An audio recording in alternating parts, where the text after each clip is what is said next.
ओम श्री गणेशाय नमः। मैं हूँ वामिका और आप सभी का हमारे चैनल आध्यात्मिक सागर में बहुत बहुत स्वागत है। आज आप सुनेंगे पौष मास महात्म्य का अध्याय 16। त्रेता युग था। मिथिला देश की गंडकी नामक नगर में चक्रपाणि नामक एक धर्मात्मा राजा राज्य करता था। उसकी पत्नी अत्यंत सुंदरी और पतिव्रता थी। राज्य में आय के स्तोत्रों की कमी नहीं थी। इस कारण राजा तो सुखी थे ही, प्रजा भी सब प्रकार से निर्भय एवं निरोग रहती थी। सदैव अपने राजा का जय जयकार करती रहती। परंतु राजा की अधिक आयु होने पर भी उसके कोई संतान नहीं थी। उन्होंने अनेक यज्ञ, दान, व्रत, अनुष्ठान आदि किए, किंतु सभी निष्फल रहे। अंत में राजा ने वन में जाकर तपस्या करने का विचार किया, किंतु एक समस्या सामने थी। राज्य को किसके भरोसे छोड़ा जाए। बहुत विचार करने पर भी इसका कुछ समाधान दिखाई नहीं देता। इसी अवसर पर वहां महर्षि शौनक का आगमन हुआ। राजा ने उनका बड़ा स्वागत सत्कार किया और ऋषि के प्रसन्न होने पर उन्होंने अपनी व्यथा सुनाई और फिर राज्य छोड़कर वन में जाने का विचार बनाया। महर्षि ने राजा की बात पर कुछ देर गंभीरता से विचार किया और फिर बोले, राजन, तुम्हें वन जाने की कोई आवश्यकता नहीं है। तुम्हें पुत्र की प्राप्ति यहीं हो जाएगी। महर्षि की बात सुनकर राजा को बड़ी प्रसन्नता हुई। उन्होंने पूछा, पुत्र होगा तो कब? मेरी आयु ही बीती जा रही है मुनिराज, मुझे सब स्पष्ट कहने की कृपा करें। तब शौनक जी ने कहा, नृपश्रेष्ठ, तुम्हारे भाग्य में पुत्र योग तो है, किंतु उसमें कोई संचित पाप बाधक रहा है। उस बाधा का निवारण करने के लिए तुम्हें भगवान भास्कर को प्रसन्न करना होगा। इसके पश्चात महर्षि ने राजा को सूर्य उपासना का विधान बताया और बोले, इसे अत्यंत श्रद्धा भक्ति सहित करने पर सूर्य भगवान की प्रसन्नता अवश्य प्राप्त होगी। फिर पुत्र प्राप्ति के मार्ग में कोई बाधा नहीं रहेगी। यह व्रत अनुष्ठान 1 मास तक करना होगा। नित्य प्रति किसी दैवज्ञ ब्राह्मण को एक दुधारू गाय दी जाए और 1 लाख ब्राह्मणों को भोजन कराया जाए। अनुष्ठान पूर्ण होने पर सूर्य देव की पत्नी सहित 1 लाख नमस्कार करना भी आवश्यक है। यह कहकर मुनि वहां से चले गए। राजा ने अपनी पत्नी के सहित सूर्य भगवान की उपासना आरंभ कर दी। अभी अनुष्ठान संपन्न नहीं हो पाया था कि एक दिन रानी उग्रा ने स्वप्न में सूर्य को अपने पति रूप में देखा और ब्रह्मचर्य खंडित कर बैठी। प्रातः काल उसने अपने स्वप्न की बात राजा को सुनाई तो उन्हें आश्चर्य हुआ और वे बोले, कोई बात नहीं, मन में किसी प्रकार का विकार आने से ऐसा होना संभव है, किंतु मेरे मन में कोई विकार नहीं आया है, इसलिए अनुष्ठान की सफलता निश्चित है। रानी चुप हो गई, किंतु उसे लगा कि वह गर्भवती हो गई है। धीरे धीरे गर्भ बढ़ने लगा और जैसे जैसे गर्भ बढ़ा वैसे वैसे उसके शरीर का तापमान तीव्र होने लगा। शरीर में बढ़ती हुई उष्णता दाह का रूप लेने लगी। इस कारण उसके लिए शीतल उपचारों की व्यवस्था हुई, तो भी गर्भ के कारण उत्पन्न हुई दाह को सह सकने में समर्थ न थी। अंत में प्राण संकट में जानकर उसने समुद्र तट पर जाकर उस गर्भ को असमय में ही गिरा दिया। राजा ने यह बात सुनी तो वे दुख में भर गए, परंतु उग्रा की विवशता जानकर वे कुछ कह न सके। उधर वह गिरा हुआ गर्भ नष्ट नहीं हुआ, वह एक रौद्र रूप बालक के रूप में पड़ा हुआ रोने लगा। उसके रुदन स्वर से धरती और आकाश कांप उठे। उस बालक के 3 नेत्र थे, मस्तक बहुत बड़ा और मुख कुरूप थे, केश लाल वर्ण के थे तथा हाथ में त्रिशूल लिए हुए वह उत्पन्न हुआ था। उसके कारण समुद्री जीव भी व्याकुल हो रहे थे। अतः समुद्र स्वयं मानव रूप धारण कर और बालक को उठाकर महाराज चक्रपाणि के समक्ष उपस्थित हुआ। उसने कहा, राजन, वह बालक तुम्हारा पुत्र है। तुम्हारी रानी ने इसे मेरे तट पर छोड़ दिया था। इसके रोने से ही तीनों लोग कांप उठे। देखिए बालक कितना तेजस्वी है, जिसकी ओर देखना भी दुष्कर है, इसे संभालिए। बालक को प्राप्त करके राजा बड़े प्रसन्न हुए। रानी ने भी हर्षित मन से उसे गोद में लेकर स्तनपान कराया। उसके नाम सिंधु, उग्रेषण और विप्रसादन रखे गए। वह शीघ्रता से बढ़ने लगा। उग्रेषण स्वभाव का क्रूर, अहंकारी और अत्यंत बलवान था। बाल्यकाल में ही मनुष्यों से तो क्या, हाथियों से टक्कर लेने वाला था। उसने छोटी सी आयु में न जाने कितने हाथी आदि केवल मुष्टि प्रहार से ही धराशायी कर दिए, न जाने कितने वृक्ष गिरा दिए। उसके प्रबल पराक्रम को देखकर माता को बड़ा हर्ष होता था। शीघ्र ही किशोर अवस्था को प्राप्त उग्रेषण ने अपने माता पिता से एक दिन कहा, मैं त्रिलोकी पर अधिकार करने के उद्देश्य से वन में रहकर तपस्या करना चाहता हूँ, इसलिए मुझे ऐसा करने की आज्ञा दीजिए। माता पिता ने प्रसन्नता पूर्वक उसे स्वीकृति दी। उसने घोर वन में जाकर एक सरोवर के तट पर तपस्या आरंभ की। वह भूखा प्यासा रहकर घोर तप करने लगा। उसे सूर्य की उपासना करते हुए 2000 वर्ष व्यतीत हो गए। क्षुधा, पिपासा, धूप, वर्षा आदि सहते सहते वह सूख कर कांटा हो गया। भगवान भास्कर प्रसन्न हुए। उन्होंने प्रकट होकर उसे अभीष्ट वर मांगने का आदेश दिया। उसने उनके चरणों में मस्तक रखकर निवेदन किया, प्रभु, मैं सभी देवता, मनुष्य आदि को जीतकर तीनों लोकों पर आधिपत्य स्थापित कर लूं और मेरी मृत्यु कभी न हो, ऐसा आशीर्वाद मुझे दीजिए। भगवान सूर्य बोले, ऐसा ही होगा। यह अमृत पात्र ग्रहण करो, इसे कंठ में लगाए रखना। इसके रहते हुए देवता, मनुष्य, नाग, पशु आदि कोई भी जीव तुम्हें दिन, रात्रि, प्रभात या सायंकाल कभी भी न मार सकेगा। यह पात्र हट जाएगा तभी अपने अंगुष्ठ के नखाग्र पर करोड़ों ब्रह्मांडों को धारण करने वाला कोई अवतारी पुरुष ही तुम्हें मारेगा। तुम त्रिभुवन को जीतने में सफल होंगे। वरदाता सूर्य के अंतर्ध्यान होने पर उग्रेषण ने उस अमृत पात्र को अपने कंठ में धारण किया और राजभवन में जाकर अपने माता पिता को भगवान भास्कर से वर प्राप्ति का समाचार सुनाया, जिससे वे अत्यंत प्रसन्न हुए और उसे सब प्रकार से समर्थ देखकर उन्होंने राजपाट सौंप दिया तथा स्वयं तपश्चर्या हेतु वन में चले गए। उग्रेषण ने राजा होते ही राज्य विस्तार का विचार किया और अमात्यों को कार्य संचालन का भार सौंपकर दिग्विजय के लिए चल पड़ा। थोड़े समय में ही उसने अनेक राजा वश में कर लिए तथा जिन्होंने सामना किया उसके राज्य छीन लिए। इस प्रकार उसने क्रूरता पूर्वक रक्तपान करते और उनके सर्वत्र आतंक फैलाते हुए समस्त पृथ्वी पर अपना अधिकार जमा लिया। अब उसने स्वर्ग पर आक्रमण किया। देवराज इंद्र ने ऐरावत पर चढ़कर उसका सामना किया, किंतु उन्हें शीघ्र ही पराजय का मुख देखना पड़ा। उनकी समस्त देवसेना छिन्न भिन्न हो गई। देव नारियां सतीत्व की रक्षा के लिए पर्वतों की कंदराओं में जा छिपी। उग्रेषण ने स्वर्ग पर अधिकार करके अपने एक विश्वास पात्र दैत्य को वहां का अधिकारी बना दिया। हार कर भागते हुए इंद्र भगवान नारायण के पास बैकुंठ में जाकर पुकारने लगे। भगवान ने उन्हें आश्वासन दिया और गरुड़ पर विराजमान होकर स्वर्ग की ओर चल दिए। उग्रेषण ने उन्हें देखा तो युद्ध के लिए तत्पर हो गया।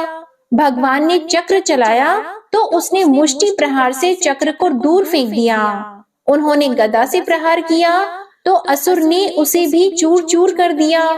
अब भगवान बड़े चकित हुए। फिर वह समझ गए कि यह वर के कारण प्रबल हो रहा है, इसलिए उन्होंने नीति से कार्य लेते हुए कहा, असुरराज, मैं तुम्हारे पराक्रम को देखकर अत्यंत प्रसन्न हूँ, अतएव मुझसे कोई अभीष्ट वर मांग लो। वो बोला, देवाधिदेव, यदि आप प्रसन्न हैं तो कृपा कर मेरे गंडकी नगर में सदैव निवास करें, बस इतना ही वर अपेक्षित है। श्री हरि ने इसे स्वीकार कर लिया। अब उसने बैकुंठ की व्यवस्था के लिए भी एक विश्वासी असुर की नियुक्ति की और भगवान को साथ लेकर अपनी राजधानी में आया। वहां एक सर्वोत्तम भवन में भगवान को ले जाकर उसने कहा, आप चाहे जिन देवताओं के सहित यहाँ सुख पूर्वक रह सकते हैं। भगवान वहीं रहने लगे। तब इंद्र आदि देवताओं ने उनसे कहा, प्रभु आप तो इस मर्त्य धाम में कारावास कर रहे हैं, अब हमारा क्या होगा जगदीश्वर। तब श्री विष्णु ने हंसते हुए कहा, काल का उल्लंघन कोई नहीं कर सकता, उसी के प्रभाव से सब देहधारी उत्पन्न होते, वृद्धि को प्राप्त होते एवं मरते हैं। वही काल इस दैत्य का भी भक्षण कर लेगा, किंतु धैर्य पूर्वक उस काल की प्रतीक्षा करनी होगी। कभी कभी अपने माता पिता के पास जाकर अपनी विजय गाथा सुनाता रहता, जिससे उन्हें बड़ी प्रसन्नता होती और वे उसे आशीर्वाद प्रदान करते रहते। परंतु वे यह कभी नहीं पूछते थे कि तू शासन कैसे चलाता है, कहीं कोई अधर्म कार्य तो नहीं करता, प्रजाजनों को सुखी रखता है या नहीं आदि। अब उसके एक चरण और आगे बढ़ाया। घोषणा की गई कि कोई भी व्यक्ति यज्ञ, दान, उपासना आदि न करे। मंदिरों में स्थापित प्रतिमाएं हटाकर जल में डुबा दी जाएं अथवा धरती में गहरी गाड़ दी जाएं। उन प्रतिमाओं के स्थान पर उग्रेक्षण मूर्ति स्थापित कर उनका नित्य पूजन किया जाए। राज भय से सबको वही करना पड़ा जो विद्वान एवं धर्मज्ञ पुरुष, योगी, तपस्वी आदि उस प्रकार के अत्याचार को नहीं सहते थे। नगर छोड़कर वे जंगल में चले गए। सर्वज्ञ असुरों का जोर बढ़ गया। मांस, मदिरा सेवन, सतीत्व नाश, चोरी, मिथ्या भाषण, छल कपट आदि की घटनाएं सर्वत्र होने लगी। इस प्रकार जहाँ देखो वहाँ आसुरी कर्म ही दिखाई देते थे। उग्रेक्षण के अत्याचारों से पीड़ित हुए देवगण एक गुप्त स्थान पर बैठकर राक्षस गण के पराभव का उपाय सोचने लगे।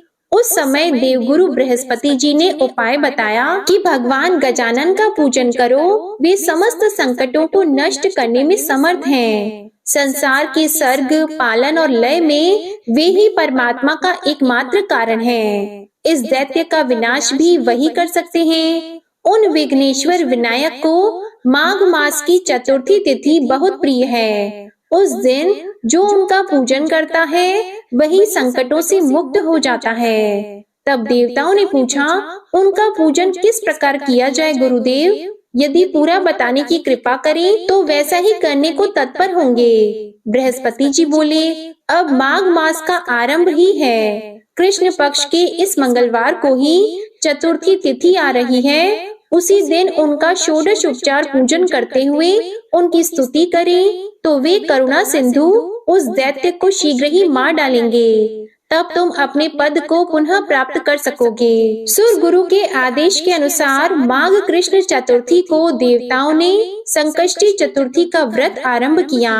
भगवान गणपति की प्रतिमा स्थापित करके षोडश उपचार पूजन करने के बाद भावपूर्ण हृदय से उनकी स्तुति की कि हे दीनों के स्वामी, हे दया सिंधु, हे ज्ञान गम्य, आपको नमस्कार है। हे मायाती, भक्तों के अभीष्ट पूर्ण करने वाले, आपको बार बार नमस्कार है। देवगणों की स्तुति से प्रसन्न हुए वरद विनायक भगवान प्रकट हुए। वे सिंह के समान प्रतीत होने वाले मूषक पर सवार एवं अद्भुत वस्त्र आभूषणों से सुशोभित हो रहे थे। उन्होंने कहा, हे देवगण, तुम्हारे द्वारा किए गए संकष्टी व्रत से मैं बहुत संतुष्ट हूँ। बोलो क्या चाहते हो, वही मुझसे ले लो। तब देवता बोले, प्रभु, हम निश्चय ही अत्यंत सौभाग्यशाली हैं, जो केवल इस व्रत के प्रभाव से ही आपके साक्षात दर्शन कर रहे हैं। नाथ, उग्रेक्षण नामक असुर राज ने हमारा राज्य छीन लिया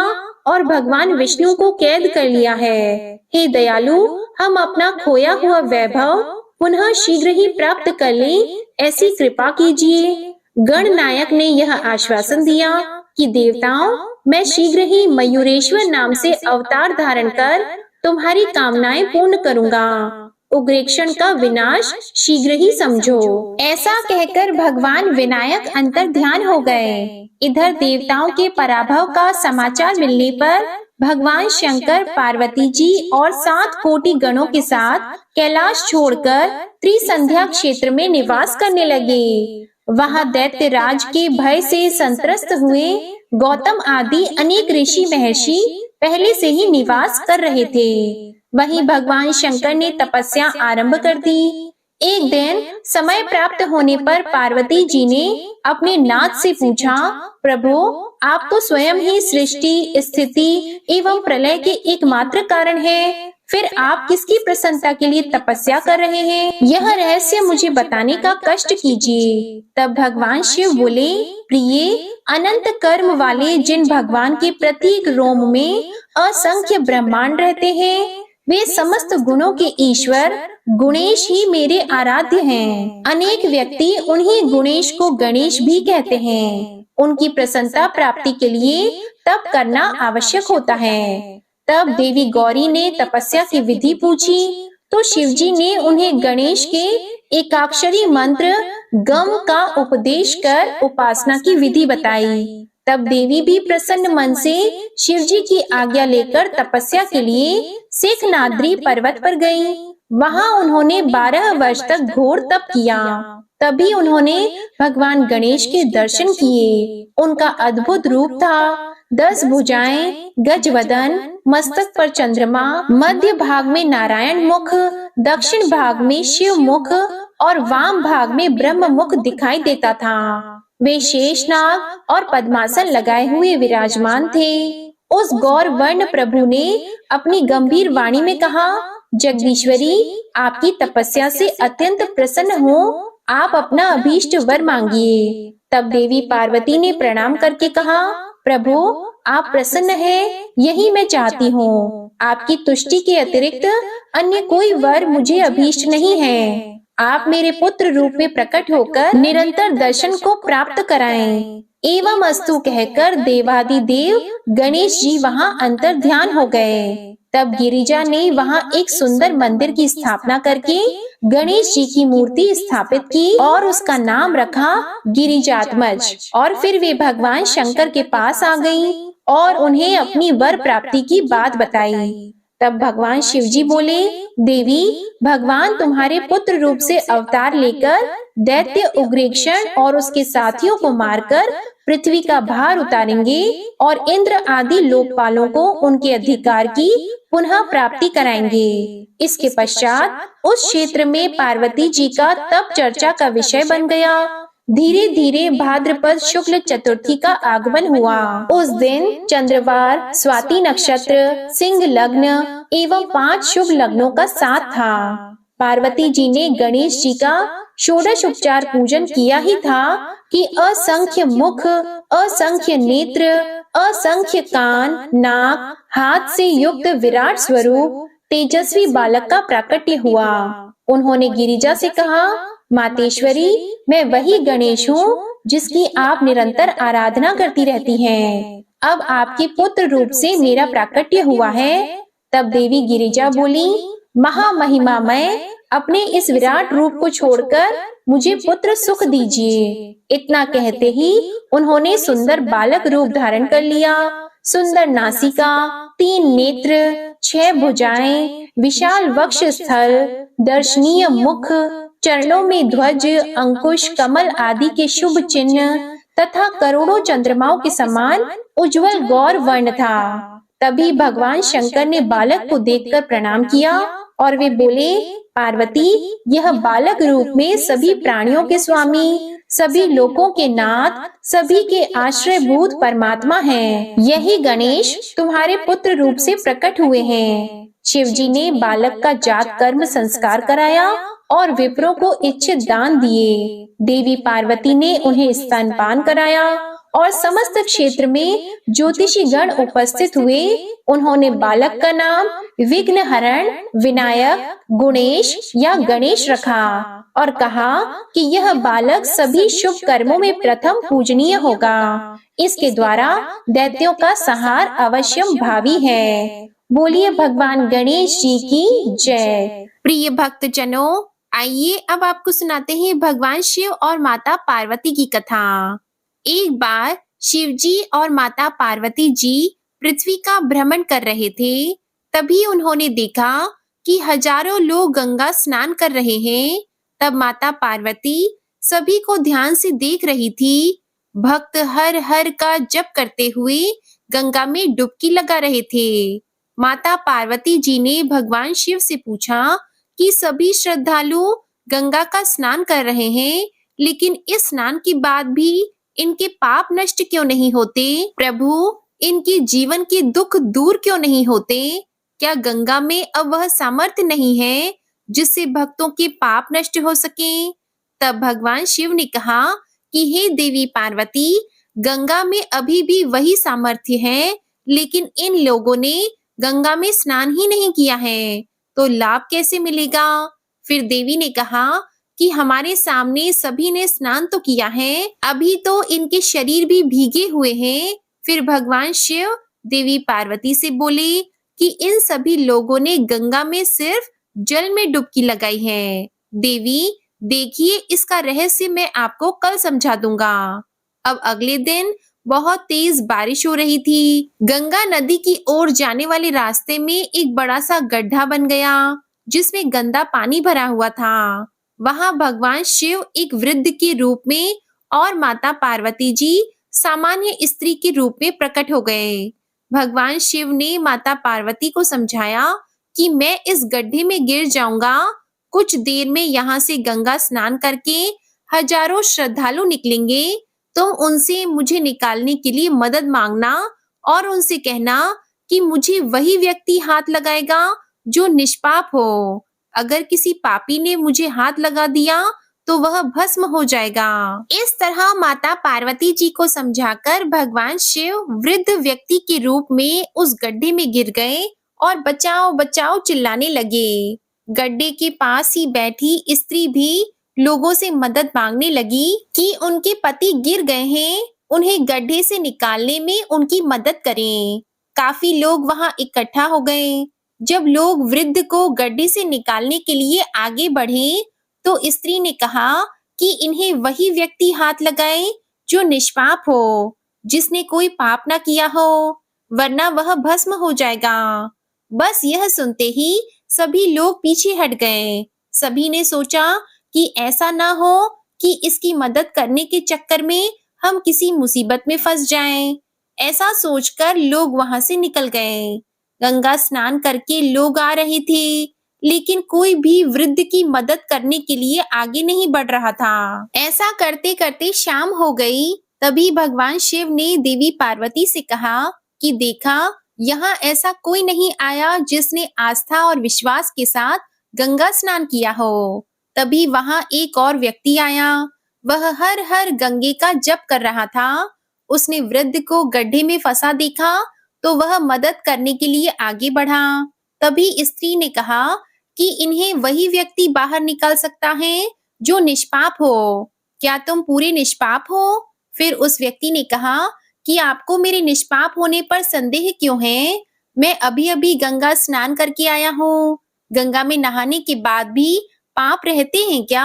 आस्था के साथ गंगा स्नान से मैं पूरी तरह पवित्र हो गया हूँ। मेरे सभी पाप धुल गए हैं, ऐसा मेरा पूरा विश्वास है।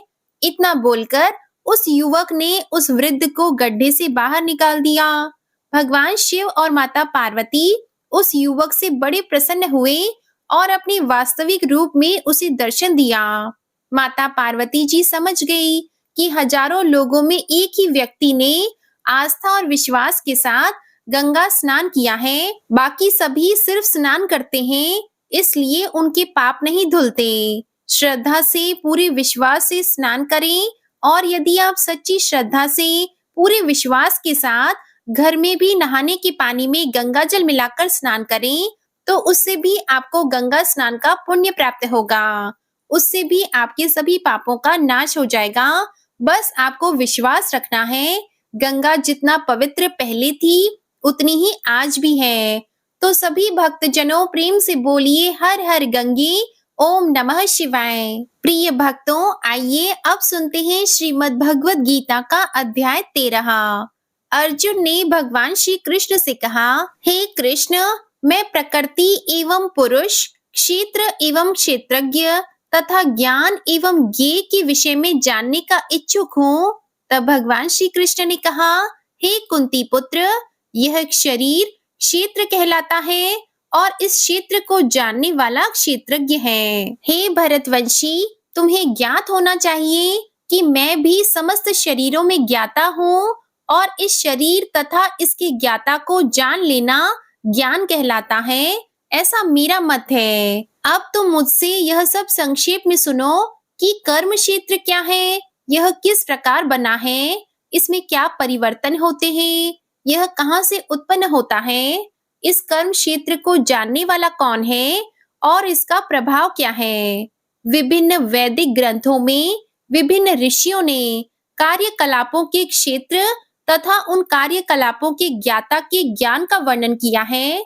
इसे विशेष रूप से वेदांत सूत्र में कार्य कारण के समस्त तर्क समेत प्रस्तुत किया गया है। पंच महाभूत, अहंकार, बुद्धि, अव्यक्त, दसों इंद्रियां तथा मन, 5 इंद्रिय विषय, इच्छा, द्वेष, सुख, दुख, संघात, जीवन के लक्षण तथा धैर्य, इन सबको संक्षेप में कर्म का क्षेत्र तथा उसकी अंतः क्रियाएं अर्थात विकार कहा जाता है। विनम्रता, दंभहीनता, अहिंसा, सहिष्णुता, सरलता, प्रामाणिक गुरु के पास जाना, पवित्रता, स्थिरता, आत्मसंयम, इंद्रिय तृप्ति के विषयों का परित्याग, अहंकार का अभाव, जन्म मृत्यु वृद्धावस्था तथा रोग के दोषों की अनुभूति, वैराग्य, संतान, स्त्री, घर तथा अन्य वस्तुओं की ममता से मुक्ति, अच्छी तथा बुरी घटनाओं के प्रति समभाव,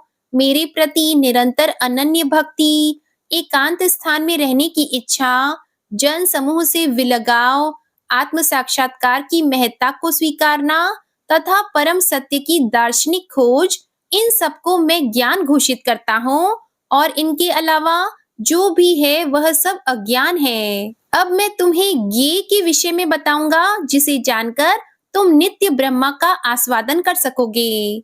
यह ब्रह्मा या आत्मा जो अनादि है और मेरे अधीन है, इस भौतिक जगत के कार्य कारण से परे स्थित है। उनके हाथ, पांव, आंखें, सिर, मुंह तथा उनके कान सर्वत्र हैं। इस प्रकार परमात्मा सभी वस्तुओं में व्याप्त होकर अवस्थित है। परमात्मा समस्त इंद्रियों के मूल स्रोत हैं, फिर भी वे इंद्रियों से रहित हैं। वे समस्त जीवों के पालन करता होकर भी अनासक्त हैं। वे प्रकृति के गुणों के परे हैं, फिर भी वे भौतिक प्रकृति के समस्त गुणों के स्वामी हैं। परम सत्य जड़ तथा जंगम समस्त जीवों के बाहर तथा भीतर स्थित है। सूक्ष्म होने के कारण वे भौतिक इंद्रियों के द्वारा जानने या देखने से परे हैं। यद्यपि वे अत्यंत दूर रहते हैं, किंतु हम सभी के निकट भी हैं। यद्यपि परमात्मा समस्त जीवों के मध्य विभाजित प्रतीत होता है, लेकिन वह कभी भी विभाजित नहीं है। वह एक रूप में स्थित है। यद्यपि वह प्रत्येक जीव का पालन करता है, लेकिन यह समझना चाहिए कि वह सभी का संहार करता है और सभी को जन्म देता है। वे समस्त प्रकाशमान वस्तुओं के प्रकाश स्तोत्र हैं। वे भौतिक अंधकार से परे हैं और अगोचर हैं। वे ज्ञान हैं, ये हैं और ज्ञान के लक्ष्य हैं। वे सबके हृदय में स्थित हैं। इस प्रकार मैंने कर्म क्षेत्र अर्थात शरीर, ज्ञान तथा ज्ञेय का संक्षेप में वर्णन किया है। इसे केवल मेरे भक्त ही पूरी तरह समझ सकते हैं और इस तरह मेरे स्वभाव को प्राप्त होते हैं। प्रकृति तथा जीवों को अनादि समझना चाहिए। उनके विकार तथा गुण प्रकृति जन्य है। प्रकृति समस्त भौतिक कारणों तथा कार्यों की हेतु कही जाती है और पुरुष इस संसार में विविध सुख दुख के भोग का कारण कहा जाता है। इस प्रकार जीव प्रकृति के तीनों गुणों का भोग करता हुआ प्रकृति में ही जीवन बिताता है। यह उस प्रकृति के साथ उसकी संगति के कारण है।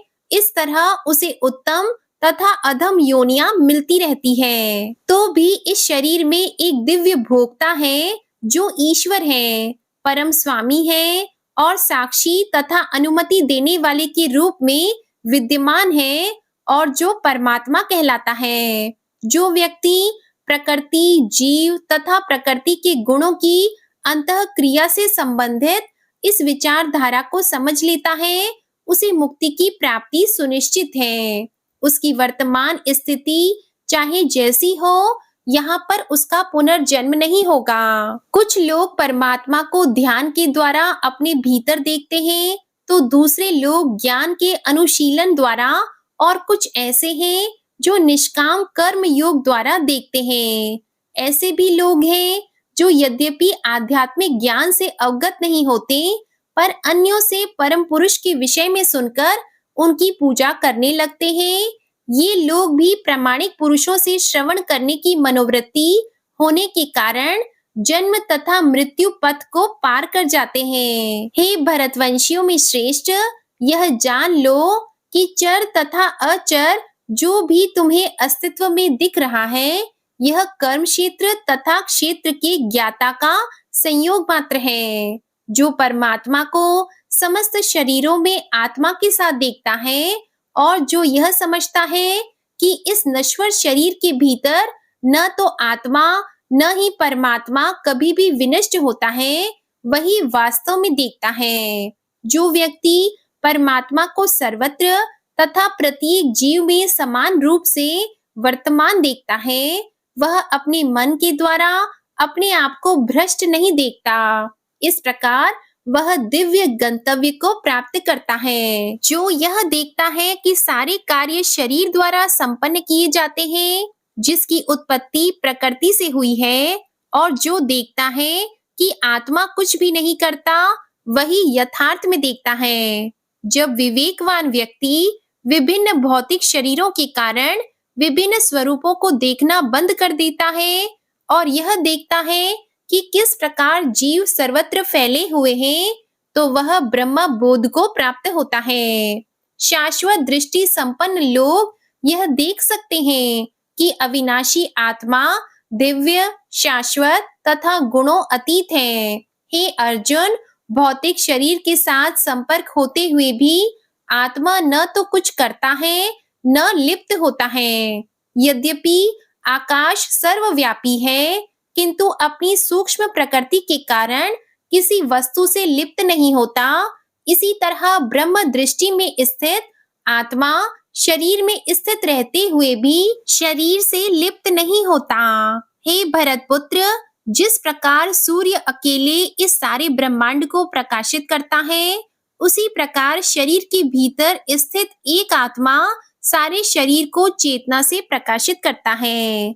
जो लोग ज्ञान के चक्षुओं से शरीर तथा शरीर के ज्ञाता के अंदर को देखते हैं और भव बंधन से मुक्ति की विधि को भी जानते हैं, उन्हें परम लक्ष्य प्राप्त होता है। जय श्री कृष्णा। इस प्रकार श्रीमद् भगवद गीता का अध्याय 13 संपूर्ण हुआ। प्रिय श्रोताओं, आइए अब गजेंद्र मोक्ष स्तोत्र का पाठ करते हैं। इस माह में गजेंद्र मोक्ष स्तोत्र पढ़ने मात्र से जहाँ सभी प्रकार के ऋण कर्ज से मुक्ति मिलती है, वहीं 10 दिशाओं से शुभ फल दिलाने में भी सक्षम है। इस स्तोत्र का जाप करने से जीवन में किसी भी प्रकार की परेशानी से मुक्ति मिल जाती है। इस स्तोत्र में हाथी और मगरमच्छ के साथ हुए युद्ध का वर्णन किया गया है, और गजेंद्र जब युद्ध से हार जाता है तो भगवान श्री हरि विष्णु का ध्यान करके उनकी स्तुति करता है, और उस स्तुति से प्रसन्न होकर भगवान श्री हरि विष्णु आते हैं और उसे मोक्ष प्रदान करते हैं। प्रिय भक्तजनों, इस पाठ को करते समय अगर हम अपने मन में यह भावना रखें कि हे श्री हरि विष्णु जी, हे मेरे प्रभु, जिस प्रकार से आपने गजेंद्र को उसकी परेशानी से बाहर निकाला, उसी प्रकार से हमें भी हमारी परेशानियों से बाहर निकालिए, तो मानिए निश्चित ही भगवान श्री हरि विष्णु हमारी मदद के लिए स्वयं आते हैं। तो आइए बड़ी ही भक्ति और सच्ची भावना से भगवान श्री हरि विष्णु का ध्यान करके इस परम कल्याण स्तोत्र का पाठ करते हैं। शुक जी ने कहा कि बुद्धि के अनुसार पिछले अध्याय में वर्णन किए गए रीति से अपने मन को नियंत्रित कर और हृदय को स्थिर करके गजेंद्र अपने पिछले जन्म में याद किए गए सर्वोच्च कार्य और बार बार जाप किए जाने वाले स्तोत्र का जाप करने लगा। गजेंद्र ने मन ही मन श्री हरि विष्णु को ध्यान करते हुए कहा कि जिनके प्रवेश करने से शरीर और मस्तिष्क चेतन की तरह व्यवहार करने लगते हैं, ओम द्वारा लक्षित और पूरे शरीर में प्रकृति और पुरुष के रूप में प्रवेश करने वाले उस सर्वशक्तिमान देवता का मैं मन ही मन स्मरण करता हूँ, जिनके सहारे ये पूरा संसार टिका हुआ है, जिनसे ये संसार अवतरित हुआ है, जिन्होंने प्रकृति की रचना की है और जो खुद उसके रूप में प्रकट हैं, लेकिन इसके बावजूद भी वो इस दुनिया से सर्वोपरि और श्रेष्ठ हैं। ऐसे अपने आप और बिना किसी कारण के भगवान की मैं शरण में जाता हूँ। अपने संकल्प शक्ति के बल पर अपने ही स्वरूप में रचित और सृष्टि काल में प्रकट एवं प्रलय में अप्रकट रहने वाले इस शास्त्र प्रसिद्धि प्राप्त कार्य कारण रूपी संसार को जो बिना कुंठित दृष्टि के साक्ष्य रूप में देखते रहने पर भी लिप्त नहीं होते, चक्षु आदि प्रकाशकों के परम प्रकाशक प्रभु आप मेरी रक्षा करें। बीतते गए समय के साथ तीनों लोकों और ब्रह्म आदि लोकपालों के पंचभूत में प्रवेश कर जाने पर और पंचभूतों से लेकर महत्वपूर्ण सभी कार्यों के उनकी परम करुणा स्वरूप प्रकृति में मग्न हो जाने पर उस समय दुर्गे और घोर अंधकार रूपेण प्रकृति से ही बच रही थी। उस अंधकार से परे अपने परम धाम में जो सर्वव्यापी भगवान सभी दिशाओं में प्रकाशित होते रहते हैं, वो भगवान मेरी रक्षा करें।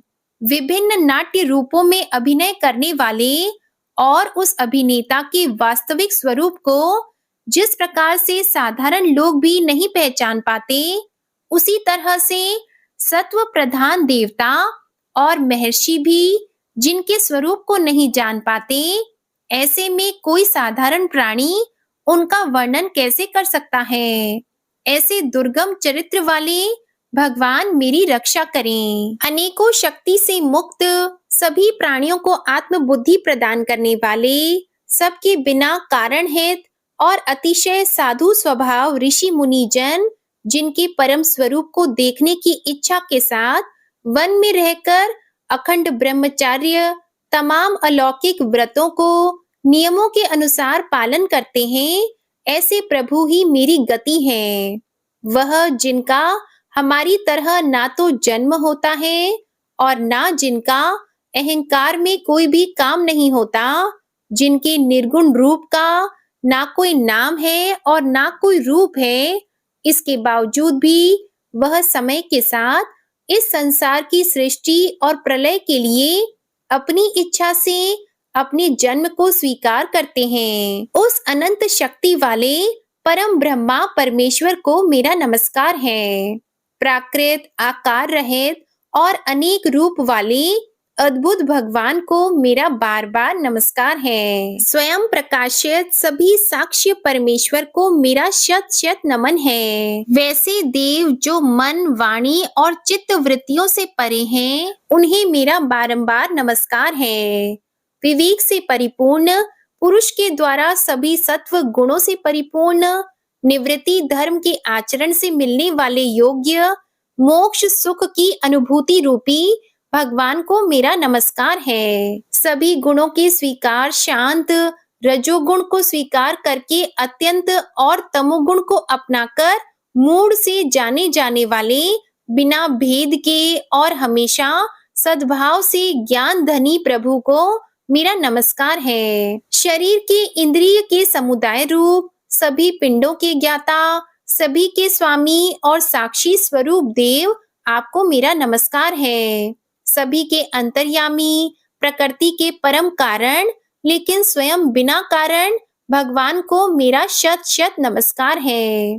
सभी इंद्रियों और सभी विषयों के जानकार सभी प्रतीतियों के कारण रूप संपूर्ण जड़ प्रपंच और सबकी मूलभूता अविद्या के द्वारा सूचित होने वाले और सभी विषयों में अविद्या रूप से भासने वाले भगवान को मेरा नमस्कार है। सबके कारण लेकिन स्वयं बिना कारण होने पर भी बिना किसी परिणाम के होने की वजह से अन्य कारणों से भी विलक्षण कारण, आपको मेरा बार बार नमस्कार है।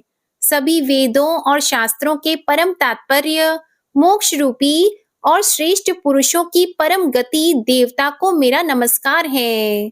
वह जो त्रिगुण रूपों में छिपी हुई ज्ञान रूपी अग्नि है, वैसे गुणों में हलचल होने पर जिनके मन मस्तिष्क में संसार को रचने की वृत्ति उत्पन्न हो उठती हो, और जो आत्मा तत्व की भावना के द्वारा विधि निषेध रूप शास्त्र से भी ऊपर उठे हो, जो महाज्ञानी महात्माओं में स्वयं प्रकाशित हो रहे हो, ऐसे भगवान को मेरा नमस्कार है। मेरे जैसे शरणागत पशु के समान जीवों की अविद्या रूप फांसी को पूर्ण रूप से काट देने वाले परम दयालु और दया दिखने में कभी भी आलस नहीं करने वाले भगवान को मेरा नमस्कार है।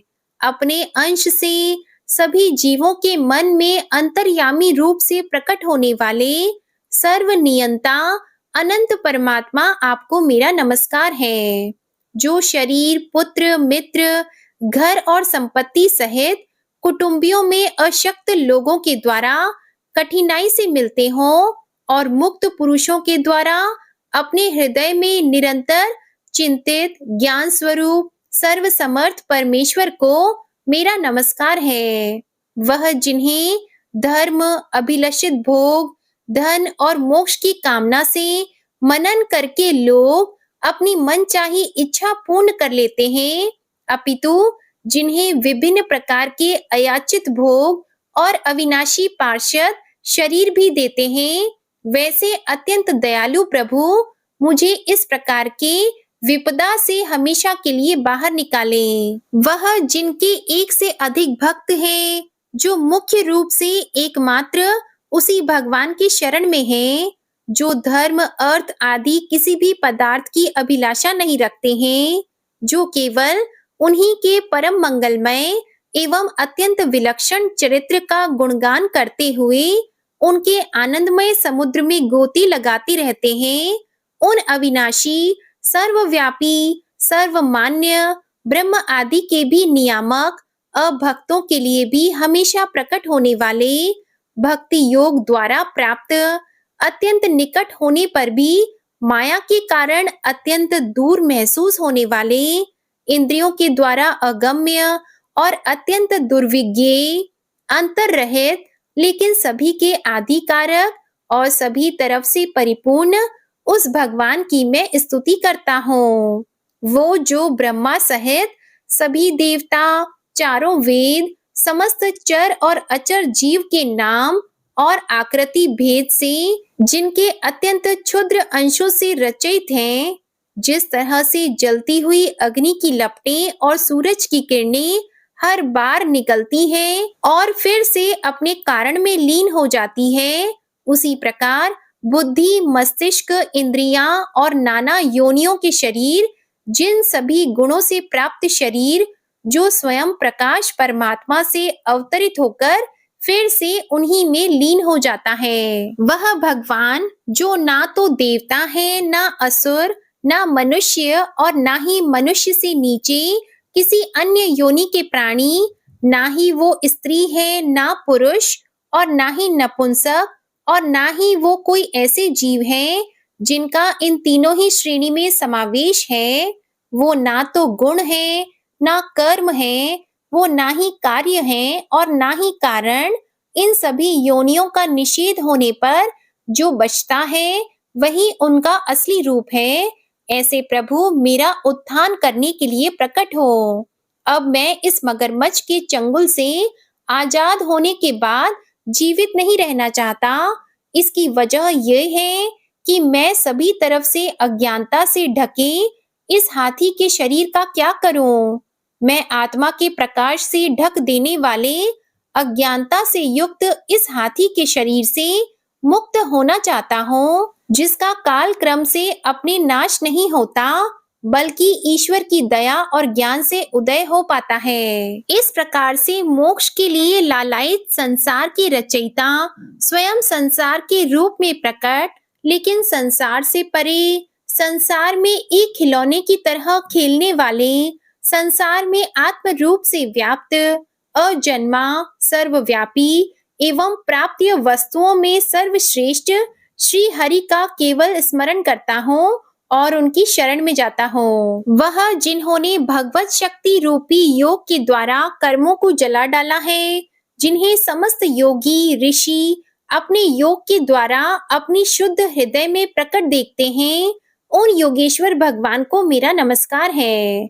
वह जिनके तिगुणे शक्तियों का राग, रूप, वेग और असहाय है, जो सभी इंद्रियों के विषय रूप में मौजूद हैं, वह जिनकी इंद्रियां समस्त विषयों में ही बसी रहती हैं, ऐसे लोग जिनको मार्ग मिलना भी असंभव नहीं है, वैसे शरणागत एवं अपार शक्तिशाली वाले भगवान आपको मेरा नमस्कार है। वह जिनकी अविद्या नाम के शक्ति के कार्य रूप से ढके हुए हैं, वह जिनके रूप को जीव समझ नहीं पाते, ऐसे अपार महिमा वाले भगवान की मैं शरण लेता हूँ। श्री शुकदेव जी कहते हैं कि वह जिसने पूर्व प्रकार से भगवान के भेद रहित सभी निराकार रूप का वर्णन किया था, उस गजराज के करीब जब ब्रह्मा जी साथ में अन्य कोई देवता नहीं आए, जो अपने विभिन्न प्रकार के विशेष विग्रह को ही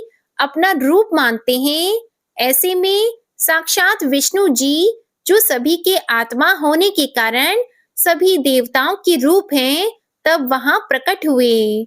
गजराज को इस प्रकार से दुखी देखकर और उसके पढ़े गए स्तुति को सुनकर चक्रधारी प्रभु इच्छा अनुसार वेग वाले गरुड़ की पीठ पर सवार होकर सभी देवों के साथ उस स्थान पर पहुंचे जहां वह गज था। सरोवर के अंदर महाबलशाली मगरमच्छ द्वारा जकड़े और दुखी उस हाथी ने आसमान में गरुड़ की पीठ पर बैठे और हाथों में चक्र लिए भगवान विष्णु को आते हुए जब देखा, तो वह अपनी सूंड में पहले से ही उनकी पूजा के लिए रखे कमल के फूल को श्री हरि पर बरसाते हुए कहने लगा, सर्व पूज्य भगवान श्री हरि, आपको मेरा प्रणाम।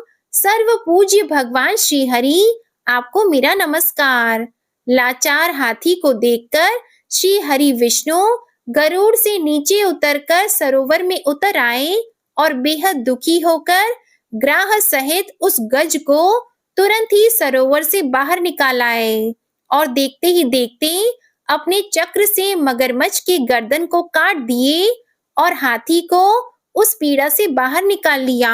प्रिय भक्तजनों, इस प्रकार गजेंद्र मोक्ष स्तोत्र संपूर्ण हुआ।